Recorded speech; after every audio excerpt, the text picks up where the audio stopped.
So context first. I'll keep it brief. This takes place a few years ago during a Pathfinder 1st edition campaign. Party composition is my samurai, friend's sorcerer, and my significant other's witch, and the DM.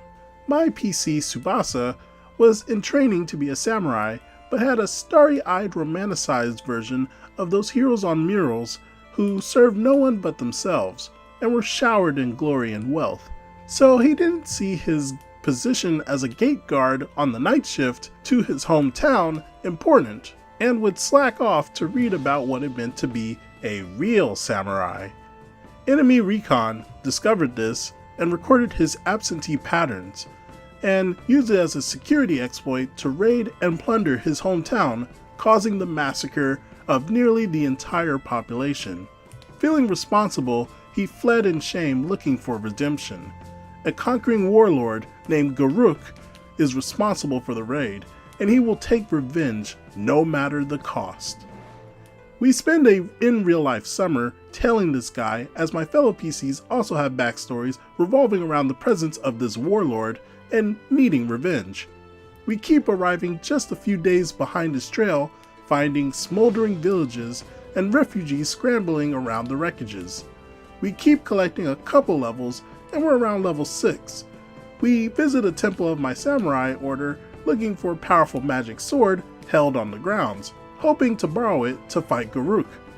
Surprisingly, I'm accepted back and forgiven for my mistakes, so my character slowly starts to shed his self-loathing as we continue to spend a few sessions here, and he learns how to be close to his allies again and trust them fully. We all open up and spend hours in real life just role-playing earnestly in character.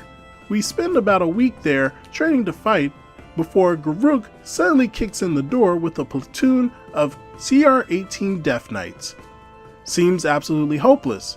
Our sorcerer is bombarding them with spells as they walk across the courtyard, slicing through waves of samurai like insects. Our sorcerer instead begins placing the same rune on his body over and over.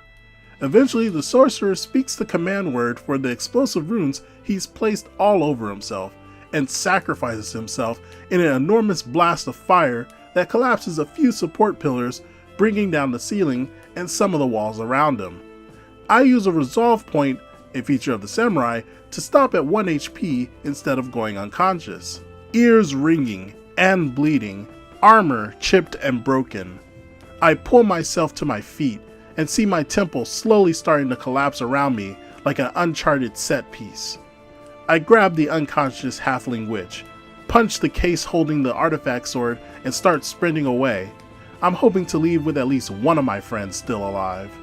I manage to escape, but fail my medicine check to stabilize the witch, so she slowly bleeds out in his arms until she goes cold.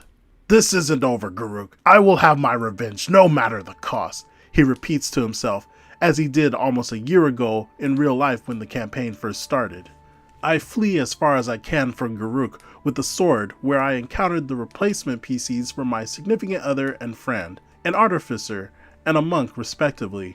Few sessions in, and I found out that the sword is enchanted, and that when it's bathed in the blood from cutting creatures, it gets its critical range expanded and causes the enemy to take bleed damage. Honestly, it's a super cool weapon. We keep traveling a few sessions before we're cornered and captured by his forces.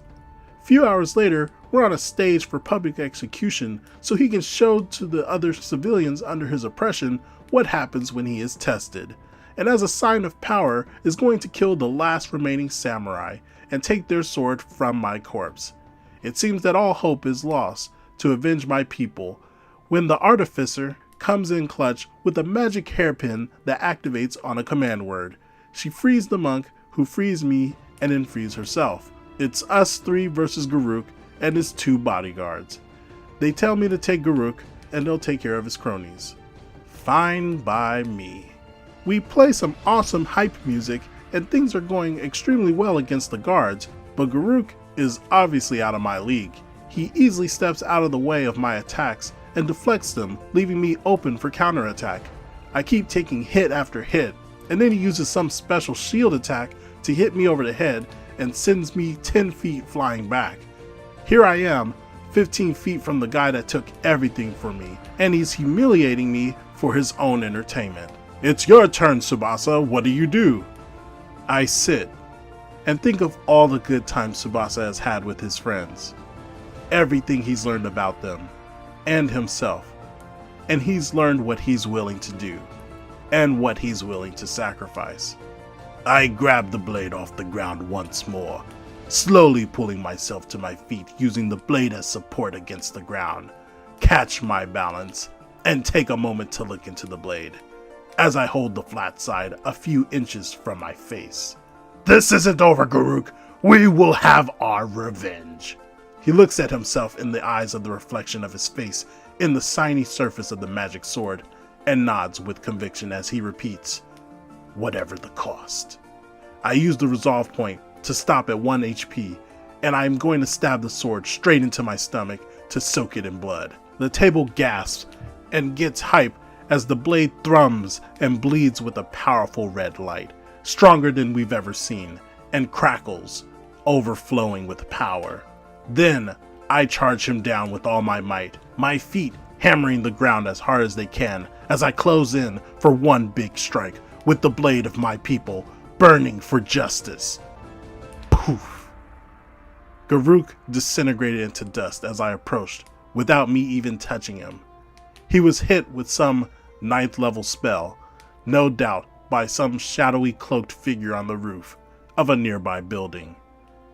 Tsubasa passes through a puddle of dust that was once the object of his revenge, before the adrenaline wears off. He takes the bleed damage at the end of his turn. His hand loses grip on the sword as it clangs to the floor by his feet. He drops to his knees and then to his front, dead. So our DM plays a lot of JRPGs, and anyone else who does, or watches anime, might be familiar with the trope of the next villain showing up around near the start of the second act and dwarfing the power of the original villain tenfold. This whole campaign so far was the prologue to the real villain showing up. He one-hit kills the boss, who was already out of our league, that we could even scratch him, and then mocks us for being pathetic. All my investment in this NPC as the big bad guy, and what I thought was an amazing sacrifice of a PC well loved by the party and a satisfying end to his character arc, was instead used to prop up Discount Sephiroth making his debut appearance. The session ended on a dramatically lower note after that, and we all sort of just mumbled our way to the end. The campaign never had another session after that. Now, this story is heartbreaking. This is a case where the DM obviously couldn't read the situation too well at all. It's important as a DM to be able to read your players, because otherwise your players might not want to play anymore. What do you guys think about how this situation turned out?